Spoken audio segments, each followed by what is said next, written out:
66, 67년경 사도 바울이 로마 감옥에 2차로 수감되어 순교 전까지 기록한 마지막 편지로 알려져 있습니다. 수신자는 디모데입니다. 바울은 종종 디모데를 내 아들이라고 불렀습니다. 그리고 사랑하는 충성스러운 내 동료 등으로 부르기도 했습니다. 디모데는 바울이 다녔던 모든 도시에 거의 함께 동행했습니다. 바울이 디모데를 어떻게 생각했는지는 빌립보서 2장 19절에서 22절까지를 보면 잘 알 수 있습니다. 내가 디모데를 속히 너희에게 보내기를 주 안에서 바람은 너희의 사정을 알므로 안위를 받으려 함이니 이는 뜻을 같이 하여 너희 사정을 진실히 생각할 자가 이밖에 내게 없음이라. 그들이 다 자기 일을 구하고 그리스도 예수의 일을 구하지 아니하되 디모데의 연단을 너희가 안하니 자식이 아버지에게 함같이 나와 함께 복음을 위하여 수고하였느니라. 사도 바울과 디모데의 관계는 영적인 아버지와 아들의 관계였습니다. 디모데후서 4장 6절에 나의 떠날 시각이 가까웠도다라는 표현에서 알 수 있듯이 영적 아버지인 바울은 이 땅에서의 시간이 얼마 남지 않았음을 감지하고 아들과 같은 디모데에게 진심을 담아 유언 같은 부탁을 남겼는데 그것이 바로 디모데후서입니다. 특별히 오늘 우리가 함께 읽은 4장 6절부터 8절까지는 바울이 지나온 믿음의 여정과 이방 전도의 사명의 삶을 압축해서 정리하고 있습니다. 우리도 언젠가 주님 앞에 서게 될 것입니다. 사실 제가 여러분들보다 먼저 주님 앞에 설지도 모릅니다. 왜냐하면 이 땅에 올 때는 순서대로 왔지만 주께로 돌아가는 순서는 우리가 정할 수 없기 때문입니다. 우리는 이 땅에서의 우리의 사명이 끝나는 날, 곧 주님 앞에 서게 될 그날이 머지않아 찾아올 것을 알고 준비해야 합니다. 오늘 사도 바울의 고백을 통해 우리에게 주어진 이 시간을 주님 앞에서 또 주님을 위하여 어떻게 사용해야 하는지에 대해서 나누고자 합니다.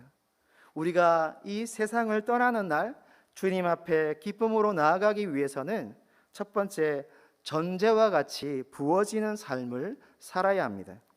6절 말씀입니다. 전제와 같이 내가 벌써 부어지고 나의 떠날 시각이 가까웠도다. 전제는 구약 시대에 행해진 제사 방법 중 하나로 제물을 제단에 올려놓고 불사르기 전에 그 제물 위에 마지막으로 포도주를 붓는 의식을 말합니다. 다 쏟아 붓는 것입니다. 바울은 다메섹 도상에서 예수님을 만나 회심한 후에 복음을 믿고 따르는 자들을 핍박하던 사람에서 복음을 위해 핍박을 당하며 생명의 위협을 감수해야 하는 사도의 사명에 헌신했습니다. 사도 바울의 믿음의 삶은 주님 앞에 전제와 같이 자신의 모든 것을 부어드리는 삶이었습니다. 바울은 또 빌립보서 2장 17절에서도 전제라는 이 단어를 사용하고 있습니다. 만일 너희 믿음의 제물과 섬김 위에 내가 나를 전제로 드릴지라도 나는 기뻐하고 너희 무리와 함께 기뻐하리니. 사도 바울은 복음을 위하여 영적 제자들을 위하여 자신의 생명까지도 기꺼이 바치겠다는 의미로 이 전제라는 단어를 사용했습니다. 우리는 지금 전제와 같이 주님께 부어지는 모습으로 살고 있습니까? 아니면 연탄재보다 못한 모습으로 살고 있습니까? 안도현 시인의 너에게 묻는다라는 시의 첫 구절은 이렇게 시작합니다. 연탄재 함부로 발로 차지 마라. 너는 누구에게 한 번이라도 뜨거운 사람이었느냐? 요한계시록 3장에 보면 라오디게아 교회를 향한 주님의 책망이 기록되어 있습니다. 라오디게아 교회가 책망받은 이유는 미지근하여 뜨겁지도 차지도 아니하였기 때문입니다. 우리 몸에는 미지근한 것이 좋지만 영의 사람들은 뜨거워야 합니다. 주님을 향하여 전제와 같이 부어진 삶을 살아야 하는 것입니다. 그렇다면 이 전제와 같이 우리의 삶을 부어드린다는 것은 어떤 삶일까요? 우리가 어떻게 살아야 전제와 같은 삶을 살 수 있을까요? 전제와 같은 삶을 위해서는 첫째, 선한 싸움을 싸워야 합니다. 선한 싸움은 자신의 성공과 영광을 위한 싸움이 아닙니다. 남을 짓밟고 남 위에 군림하기 위한 승리를 목적으로 하는 싸움도 아닙니다. 선한 싸움은 믿음의 싸움입니다. 주님의 교회를 위한 싸움이며 육체의 정욕을 쳐서 주님의 말씀에 복종시키는 싸움입니다. 보이지 않는 악한 영들과의 싸움입니다. 우리는 예수 그리스도를 믿음으로 하나님께로부터 천국을 선물로 받았습니다. 하지만 마귀는 우리가 천국 가는 것을 그냥 두고 보지 않습니다. 마귀는 때로는 위협과 협박으로, 때로는 달콤한 거짓말로 우리를 믿음에서 떨어져 멸망의 길을 가도록 수단과 방법을 가리지 않습니다. 이스라엘 백성들이 하나님이 약속으로 주신 땅 가나안에 들어갈 때에 아무런 저항 없이 환영받으면서 들어가지 않은 것과 같은 것입니다. 그들은 가나안 원주민들과 피 흘리는 싸움을 해야만 했습니다. 주님 앞에 우리의 삶을 전제와 같이 부어드리기 위해서 우리는 피 흘리기까지 싸워야 합니다. 히브리서 12장 4절입니다. 너희가 죄와 싸우되 아직 피 흘리기까지는 대항하지 아니하고. 전제와 같은 삶을 위해서 둘째, 달려갈 길을 맞춰야 합니다. 달려갈 길은 사명의 길입니다. 빌립보서 3장 12절에서 14절까지를 보면 바울은 이렇게 고백합니다. 내가 이미 얻었다 함도 아니요 온전히 이루었다 함도 아니라 오직 내가 그리스도 예수께 잡힌 바 된 그것을 잡으려고 달려가노라. 형제들아, 나는 아직 내가 잡은 줄로 여기지 아니하고 오직 한 일, 즉 뒤에 있는 것은 잊어버리고 앞에 있는 것을 잡으려고 표대를 향하여 그리스도 예수 안에서 하나님이 위에서 부르신 부름의 상을 위하여 달려가노라. 바울은 또한 자신의 사명을 사도행전 13장 47절에서 이렇게 고백합니다. 주께서 이같이 우리에게 명하시되 내가 너를 이방의 빛으로 삼아 너로 땅 끝까지 구원하게 하리라. 바울은 순교의 순간까지 이방 전도를 위해 전심으로 달렸습니다. 우리 주 예수 그리스도도 십자가 위에서 아버지 하나님께로부터 받은 사명을 다 이루었다고 고백했습니다. 요한복음 19장 30절입니다. 예수께서 신 포도주를 받으신 후에 이르시되 다 이루었다 하시고 머리를 숙이니 영혼이 떠나가시니라. 아프리카 선교를 위해 헌신했던 선교사 리빙스턴은 사명에 죽고 사는 철저한 사명의 사람으로 평가받고 있습니다. 리빙스턴은 위험과 어려움에 직면할 때마다 이렇게 담대하게 고백했다고 합니다. 하나님께서 내게 맡겨주신 사명을 내가 완수할 때까지는 나는 결코 죽지 않는다. 사실 구원받은 모든 그리스도인들은 사명을 위해 살고 죽는 사람들입니다. 주님이 우리 각자에게 명하신 사명의 길을 끝까지 달려 마치기를 주님의 이름으로 축복합니다. 전제와 같은 삶을 위하여 셋째, 믿음을 지키는 것입니다. 믿음을 지킨다라는 말은 주님이 맡겨주신 사명을 처음부터 끝까지 믿음으로 그 일을 감당했다는 뜻입니다. 경기하는 선수가 경기 규칙을 준수해야 하듯이 기차가 빠르게 달리기 위해서는 선로를 벗어나면 안 되듯이 사명의 길을 갈 때에도 지켜야 할 원칙이 있습니다. 그것은 바로 믿음입니다. 우리는 주의 일을 하면서 어떤 경우에도 흔들림 없이 믿음으로 나아가야 합니다. 믿음으로 하지 않는 것은 하나님과 아무 상관이 없는 것이기 때문입니다. 그래서 로마서 14장 23절은 이렇게 말하고 있습니다. 믿음을 따라 아니하는 것은 다 죄니라. 하지만 세상과 마귀는 그리스도인들이 믿음의 길에서 탈선하도록 끊임없이 유혹하고 있습니다. 디모데후서 4장 3절입니다. 때가 이르리니 사람이 바른 교훈을 받지 아니하며 귀가 가려워서 자기의 사육을 따를 스승을 많이 두고, 우리는 믿음을 지키기 위해 끊임없이 싸워야 하고 자신의 믿음의 상태를 순간순간 점검해야 합니다. 히브리서 11장 6절은 또 이렇게 말씀하고 있습니다. 믿음이 없이는 하나님을 기쁘시게 하지 못하나니 하나님께 나아가는 자는 반드시 그가 계신 것과 또한 그가 자기를 찾는 자들에게 상 주시는 이심을 믿어야 할지니라. 아멘. 주님 앞에 전제와 같이 부어지는 삶을 살기 위해서는 마지막까지 믿음을 지켜야 하는 것입니다. 우리가 이 세상을 떠나는 날 주님 앞에 기쁨으로 나아가기 위해서는 두 번째로 죽음을 준비하는 것입니다. 바울은 6절 후반부에서 나의 떠날 시각이 가까웠도다 라고 고백하고 있습니다. 죽음이란 떠나는 것입니다. 가족을 떠나고 소중히 여기는 사람들을 떠나고 이 세상을 떠나는 것입니다. 그래서 죽음이란 사람들에게 공포이며 험으로 다가옵니다. 하지만 성경을 자세히 살펴보면 죽음을 단순히 종말이나 험으로만 표현하고 있지 않습니다. 오늘 본문에서 사용된 떠나다라는 말은 헬라 원문에는 아날리시스라는 단어를 사용하고 있습니다. 배가 항구에 정박해 있다가 다시 출발을 하게 될 때 묶어두었던 밧줄을 푸는 것, 광야에서 여행할 때 천막을 치고 잠시 머무르다가 다시 목적지를 향해 출발하기 위해 천막을 단단하게 고정시키기 위해 묶어놓았던 줄을 푸는 것, 이것이 떠나다라는 아날리시스의 어원입니다. 이 어원을 통해서 우리는 떠나다라는 말이 종말을 뜻하는 것이라기보다는 오히려 새로운 목적지를 향한 출발을 의미함을 알 수 있습니다.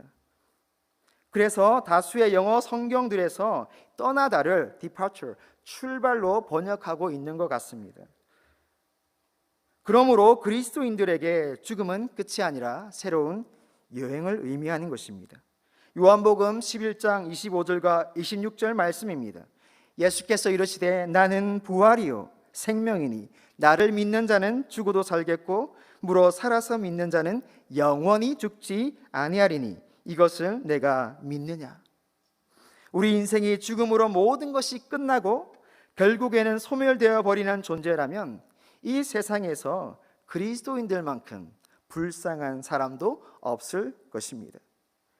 독일의 디트리 본 해퍼는 루트교의 목사이자 신학자이며 반나치 운동가였습니다. 그가 반나치 운동을 하다가 감옥에 갇혀 교수형을 받으러 가면서 그의 동료들에게 이런 인사말을 남겼다고 합니다. 친구 여러분, 저는 이제 새로운 여행을 위해 출발합니다. 예수 그리스도를 구주로 믿는 사람들에게 죽음은 마지막이 아닙니다. 그리스도인들에게 죽음은 영원한 주님의 나라, 천국을 향해 떠나는 즐겁고도 행복한 소풍과 같은 것입니다. 우리는 이것을 믿어야 합니다. 우리가 이 세상을 떠나는 날 주님 앞에 기쁨으로 나아가기 위해서는 죽음을 두려움의 대상이 아닌 기대와 흥분의 마음으로 오랜 친구처럼 맞이할 수 있어야 합니다. 죽음을 뛰어넘을 때 우리의 남은 생애는 주님 앞에서 더욱 화려하게 빛나게 될 것입니다. 우리가 이 세상을 떠나는 날 주님 앞에 기쁨으로 나아가기 위해서 세 번째, 천국에서 받게 될 의의 면류관을 사모하는 것입니다. 8절 말씀을 다시 한번 보겠습니다. 이제 후로는 나를 위하여 의의 면류관이 예비되었으므로 주 곧 의로우신 재판장이 그날에 내게 주실 것이며 내게만 아니라 주의 나타나심을 사모하는 모든 자에게도니라. 아멘. 주께서 보내신 이 세상에서 전제와 같이 부어진 믿음과 순종의 결과는 의의 면류관입니다. 경주하는 자가 상을 바라며 혼신의 힘을 다해 달리는 것처럼 믿음의 경주자들에게도 특별한 상급이 예비되어 있습니다. 고린도전서 9장 24절입니다. 운동장에서 다름질하는 자들이 다 달아날지라도 오직 상 없는 자는 하나인 줄을 너희가 알지 못하느냐. 너희도 얻도록 이와 같이 다름질하라. 아멘. 이 구절의 핵심은 상을 얻도록 다름질하라입니다. 그리스도인들은 분명 주님의 사랑과 은혜 가운데 풍성한 삶을 경험하지만 복음을 전하는 사명자로 살아갈 때에 고난도 겸하여 받아야 합니다. 이 땅에서 구원받는 자로 살아간다는 것이 꽃길을 걷는 것만은 아니기 때문입니다. 우리가 이것은 이미 삶의 경험을 통해서 알고 있는 사실입니다. 하지만 이 길 끝에는 의의 면류관이라는 특별한 상이 준비되어 있습니다. 이 면류관의 어원적 표현은 스테파노소인데 승리자에게 주는 월계관의 뜻을 지니고 있다고 합니다. 예수 그리스도는 우리의 죄를 속량하기 위해 먼저 가시 면류관을 쓰셨습니다. 마가복음 15장 17절입니다. 예수께서 자색 옷을 입히고 예수에게 자색 옷을 입히고 가시관을 엮어 씌우고, 예수님이 고통스러운 가시 면류관을 쓰셨기에 부활하사 하나님의 아들로 선포되었던 것입니다. 로마서 1장 4절입니다. 성결의 영어로는 죽은 자들 가운데서 부활하사 능력으로 하나님의 아들로 선포되셨으니 곧 우리 주 예수 그리스도시니라. 아멘.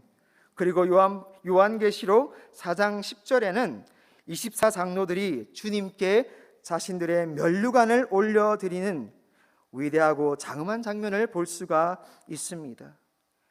예수 그리스도의 십자가는 이 땅에서 주님의 사명을 감당할 때 영광의 면류관이 예비되어 있음을 가장 강력하게 말해주고 있는 것입니다.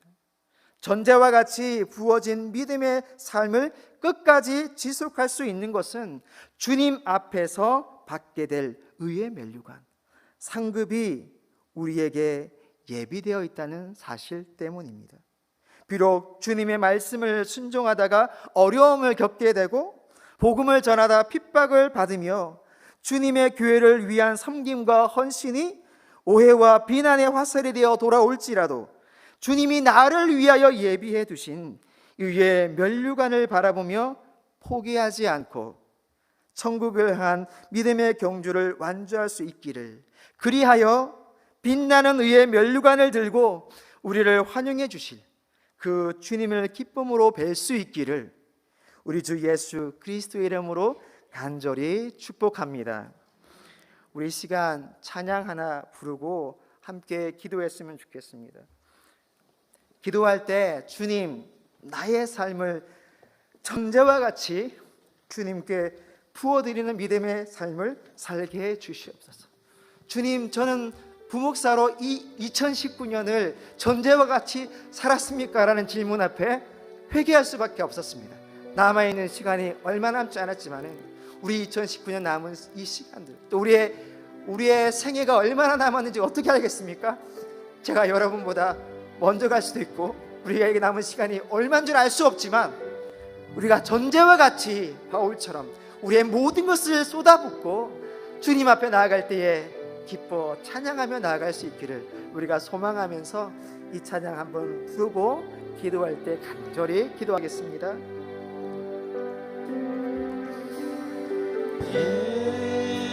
예수